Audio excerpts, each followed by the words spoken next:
오늘 저에게 주신 하나님의 말씀은 구약성경 잠언서 1장 20절부터 21절까지 말씀입니다. 함께 봉독하겠습니다. 지혜가 길거리에서 부르며 광장에서 소리를 높이며 시끄러운 길목에서 소리를 지르며 성문 어귀와 성중에서 그 소리를 발하여 이르되 아멘. 기도하겠습니다. 하나님 감사합니다. 귀하고 복된 주일을 보내게 하시고 또한 이 시간 주 앞에 나와서 주의 말씀을 들을 수 있는 은혜를 허락하신 것 감사드립니다. 오늘도 주신 말씀을 마음에 깊이 새기게 하시고 언제나 하나님께서 허락하신 지혜의 길을 가도록 인도하여 주시옵소서.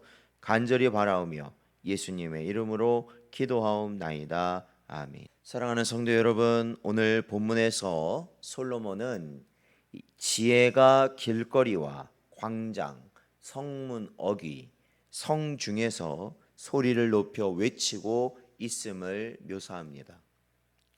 앞선 말씀에서 파멸뿐인 죄의 유혹을 뿌리칠 것을 권면한 솔로몬은 이제 참 지혜의 소리를 빌어 완고하고 거만한 인생, 듣기를 거부하고 죄를 돌이키기를 거부하는 인생을 향하여 심판을 선포하고 있습니다.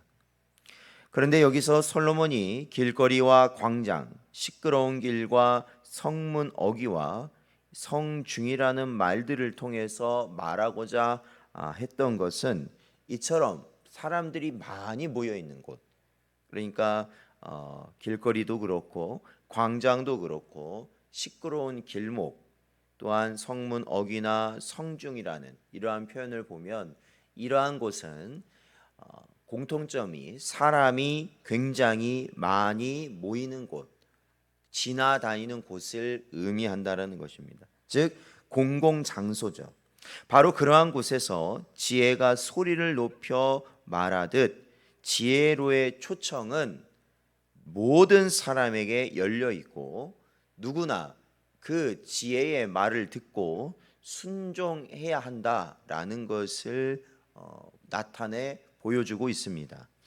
즉 하나님의 절대 진리는 결코 어떠한 특정 집단이나 한 개인에게 속해 있는, 즉 그들의 전유물이 아니며 모든 만민에게 공적으로 선포되고 계시된 것이란 겁니다. 여러분, 누군가 운전을 하다가 신호를 위반했다고 가정해 봅시다. 그런데 이를 적발한 경찰이 그 운전자에게 다가와서 벌금을 부과하려고 하였을 때 그가 신호가 바뀌는 줄을 몰랐다고 말을 하거나 아니면 신호를 위반하는 것 자체가 잘못이라는 사실을 몰랐다고 주장을 한다면 과연 어떻게 될까요? 경찰은 아마도 그 이유를 듣고서도 결국에는 벌금을 부과하였을 것입니다. 왜냐하면 신호등은 운전자가 볼 수 있도록 가장 눈에 잘 띄는 곳에 있을 뿐만 아니라 운전자는 언제나 그 신호등의 신호를 주시하여야 하기 때문에 그렇습니다. 그것이 운전자의 의무이죠.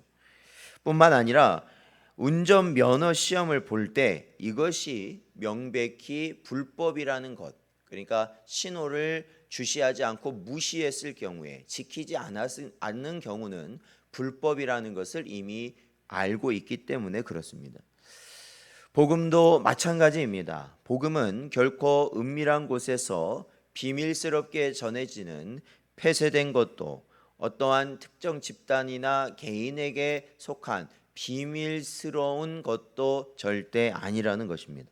로마서 1장 20절 말씀, 장세로부터 그의 보이지 아니하는 것들 곧 그의 영원하신 능력과 신성이 그가 만드신 만물에 분명히 보여 알려졌나니 그러므로 그들이 핑계하지 못할지니라 말하고 있고, 뿐만 아니라 고린도전서 1장 21절 말씀에 보면 하나님의 지혜에 있어서는 이 세상이 자기 지혜로 하나님을 알지 못하므로 하나님께서 전도에 미련한 것으로 믿는 자들을 구원하시기를 기뻐하셨도다라고 기록하고 있습니다. 즉 하나님은 공포하셨고 그것으로 인생을 깨우치셨고 알게 하셨다라는 겁니다.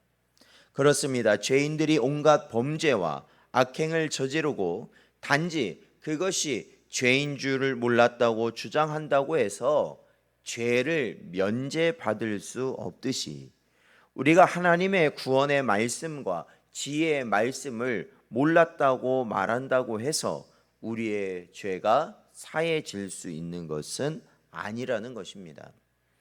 그러므로 성도 여러분, 우리를 향해 말씀하시는 하나님의 말씀을 들을 때 이를 즉각적으로 순종하고 그 뜻을 따라서 행하는 여러분 되시기를 바랍니다. 핑계하고 책임을 전가할 원인을 만들고 회피하려는 삶의 태도를 우리는 버려야 하는 것이죠.